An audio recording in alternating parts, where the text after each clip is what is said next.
Hello, hi guys. I just wanted to share an experience of a day I had attempted to ground conversations with caretakers. And the reason why I wanted to talk to caretakers was because I felt that there's a lot that they need to share and they need to talk about. And I felt that they need a lot of attention, so much attention actually, because looking after a plot is not easy because you're not just taking care of the environment, you're also making sure that people are safe and they feel safe. You're supposed to take care of the children and make sure that the children are safe as well. You are the eye of the landlord. As a caretaker, just needs a lot mental, psychological support, and I don't feel that they get a lot of that. I think a lot of us take caretakers for granted, but they do so much work. And a lot of it is spiritual. I think it's draining for some of them. And I'm sure a lot of the caretakers, before getting into the profession, they were one of the nicest people, to be with and to be around. However, after spending time with them, after taking up the caretaker duties, you will notice that there's definitely a difference. They are so tired, highly irritable, and to some may feel that they're to an extent rude, but I don't feel that way. I look through everything that they do on a daily basis, and I feel like they need so much support. They need counseling. They're the ones who deal with the Kenya Power people who come to check the meters. They're the ones who have to deal with the water when the water bills are not paid. They are the ones to deal with land tenants who try to get away with the rent. And on top of that, there are tenants who are also struggling with spiritual issues, family problems, and their caretakers are the ones to make sure that the family problems don't affect other neighbors. And so there's a lot that they soak into. There's a lot that they're like a sponge, really. So the sponge just sucks in water and sucks in water and sucks in water. And a lot of the times we require them or we demand from them their attention, even when they're really tired, and not noticing that they also need to take a break. They also need to just have time to find that spiritual place where they can find time to just mentally rejuvenate and replenish and be able to come back again to serve the tenants. I went to one of the localities around. I managed to talk to two people, which was a blessing, and I think that was really huge. But after talking to those two caretakers, I didn't feel like that I could do more. There was an opportunity for me to continue, but I felt, just based on the conversations that I'd had with the two caretakers, it was time to just end it there. I hope to go back, but it has given me a lot to really think about our caretakers and just to meditate and to really just pray over them that they also are able to find time to care for themselves. They must. I think the landlords need to find a schedule where they offer caretakers off times. I think this should be made mandatory. They need to find time because they're required to be in the plot Monday through Sundays, every single day. They need to be in the plot, and that's why they're given free housing. However, nobody thinks about them just needing time, to replenish and just, be at a place of relaxation and, to take care of their mental health as well. Because then it becomes very draining and it becomes Then it gets, the work that they do becomes a routine, and then now there's no spiritual or mental touch in everything that they do. When there's no connection between the caretaker and the tenants, I believe that the rest of the other tasks, can just work. They need to get their pay early because that's also a motivation for them to keep up doing the work. But it's very, very exhausting for the caretakers to be able to do all this work without any kind of mental support. So I believe that if the landlords understand this, it will be easy for them to retain caretakers. I had hoped to talk to about 10 of them, but I only, talked to 2 of them. But speaking to them about their needs, of course, there's health, there's education, there's the drainage system. I mentioned about security and sewage. And the second conversation was, pretty much the same: drainage, sewage, garbage collection, and jobs for the youth and money. On the projects that they would like to see governments or NGO or church groups to deliver to the community, we had, one conversation, poultry projects came up, and, farm groups. Then there is farming, training on farming methods that can be utilized in areas that don't have space. That's a project idea that came up. And also, drainage. The second conversation had drainage and garbage collection as the projects that they wanted to see. It gets really, really interesting when the question about what would directly benefit the conversation participants. On the first participant was, pretty much what they wanted, what they would like was, a boost to start a business and grow an existing business that they currently do, which is selling shoes. They would also need support for school fees for their grade 4 children, and they also need food. However, there is a conversation that I had, just changed everything, because this participant wanted, disinfectant and soap to clean after, handling the septic tank. Well, I was privileged to get a chance to see what that caretaker does.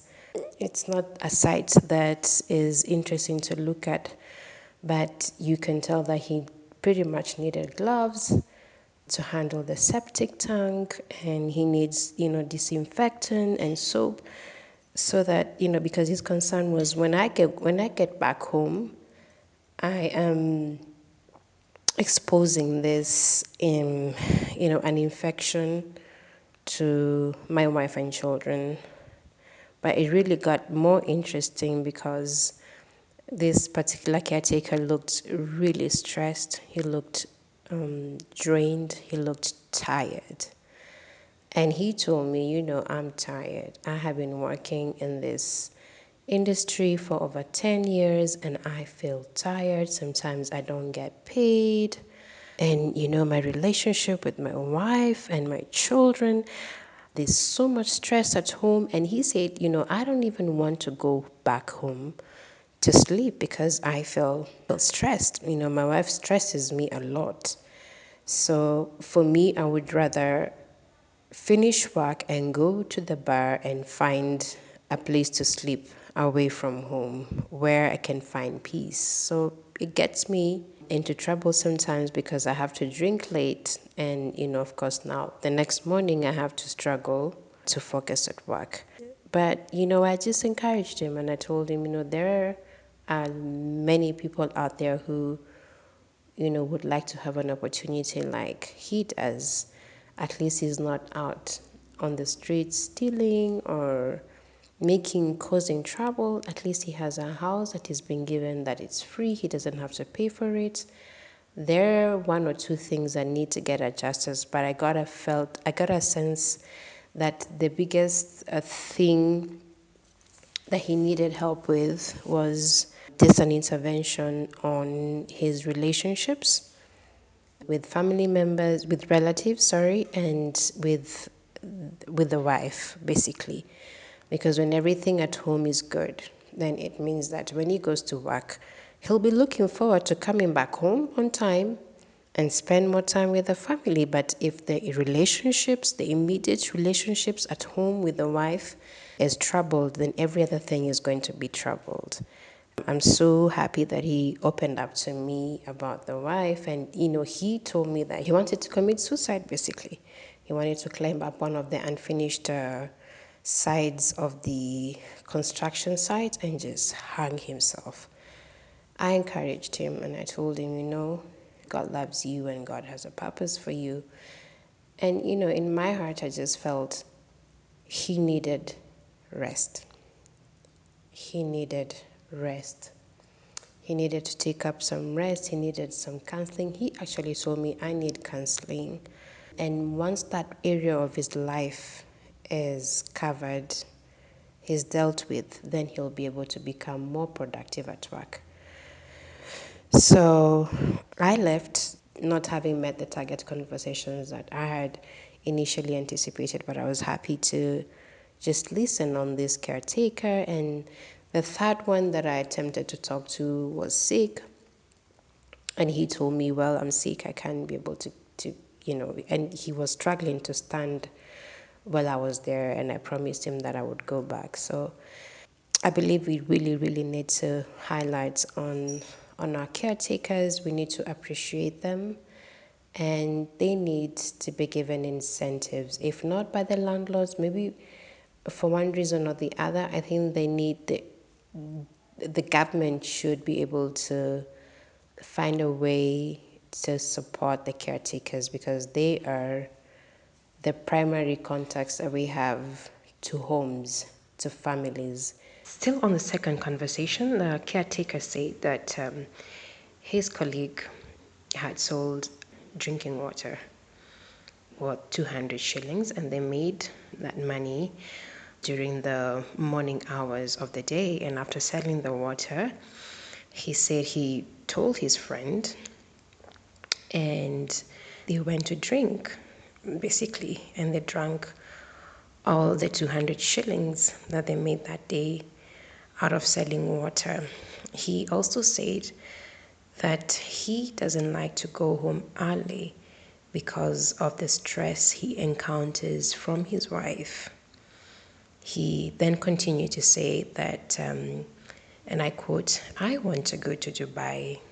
He continued, "My sister takes girls to Dubai and complains about me telling people that she wants to help me, but I refuse her help." The third conversation I heard, beside stating the sewage system and drainage systems, one participant said that, and I quote him, "We don't have faith in the government anymore. If the government is not obeying the court, who are we to respect the court rulings?" He then went further to say that teachers have a house allowances, yet they are required or entitled to the home or house ownership loans deductions. He continues to question, where does the government take all this money? That's the highlight of the third conversation. And moving on to the fourth conversation that I heard. The fourth conversation brought out the need to dig a borehole, given that some of the neighbors go far to buy water. The same conversation also revealed that there was an incident last Sunday where residents beat up a suspect allegedly involved in an attempted break-in incident in the neighborhood. The seventh conversation shed light on Ghetto Dancers Group, which is a dancing group based in that locality that primarily makes a living or receives gifts through online performances via TikTok. Now, the gifts that the ghetto dancers receive, they use the money to buy food, to buy vegetables, and pay school fees for the group members. The ghetto dancers want to take their group's mission to the next level, and the aim is to support the needy in the community by distributing food, clothing, school fees, and providing shelter to the homeless. They also want to scale up as well as expand its membership as a way to make success of their project mission. Now, what came out of the 10th conversation is that I was having this conversation with one caretaker who is having difficulty dealing with a separated tenant who's struggling to pay rent. He said, and I quote, "Sometimes I search for cleaning jobs so that my tenants can get some money and be able to afford to pay rent at the end of the month." He also told me that he finds it very hard to vacate a tenant who lost a job and previously paid rent on time before losing their job. So he further continues to say that he would, sometimes try to intervene to solve family problems for one of his tenants. But in one incident, the family members took the fight from amongst the family and started fighting him instead. So on that note, this conversation participant did welcome NGOs or church groups to deliver counseling to families that are struggling with alcohol addiction.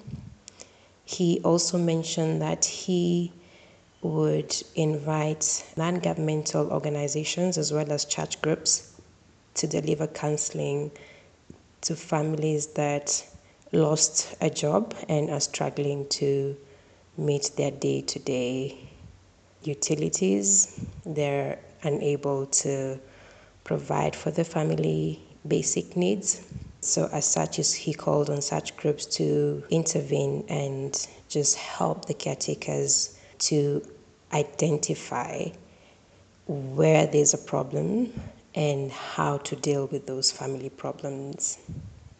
These conversations are designed to offer a better way to understand immediate community needs and gather information on those things that local residents feel would be most beneficial to their daily lives. You can see this and more conversations on at EN Official on YouTube and EN Official on Facebook. To offer feedback, WhatsApp on +254 722 9